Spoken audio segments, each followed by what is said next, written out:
La nuit tombe paisiblement. Un serpent trouve son chemin dans une menuiserie.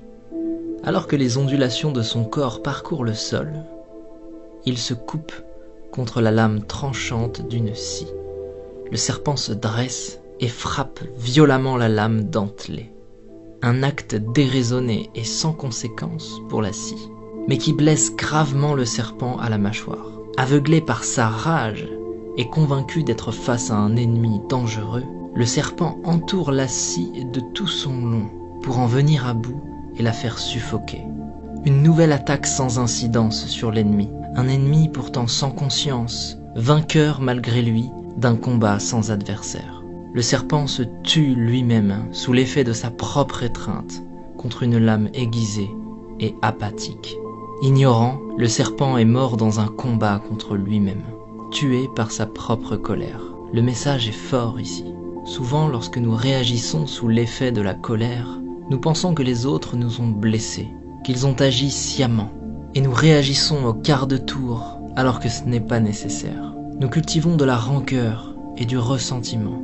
Parfois même, nous espérons la souffrance d'une autre personne. Mais en faisant cela, nous ne faisons que nous couper avec la lame de notre propre rage. Et cette énergie malsaine que nous déversons autour de nous n'atteint personne d'autre que nous-mêmes. De tels sentiments sont souvent inoffensifs pour ceux dont ils sont la cible et profondément néfastes pour notre propre cœur. Lorsque nous réagissons sous l'effet de la colère, plutôt qu'avec compassion, personne ne gagne. Ignorer la négativité est toujours plus sain. Pardonner, accepter et laisser passer est toujours plus habile. Se concentrer sur la création plutôt que sur la destruction est toujours plus sage. Et il est plus noble de bâtir la vie que nous voulons, plutôt que de chercher à détruire celle que nous ne voulons pas.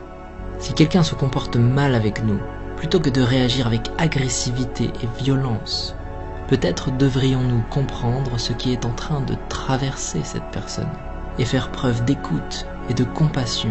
Peut-être que sa journée est difficile. Peut-être que toutes ces journées sont difficiles.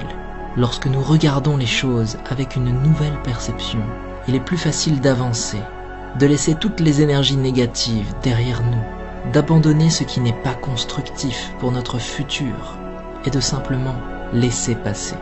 Nous devrions avancer avant que la colère nous consume et nous détruise comme le serpent. Ne réagissez pas, montrez de la compassion, ne ressassez pas, avancez et restez concentrés sur l'élaboration d'une vie meilleure pour vous-même.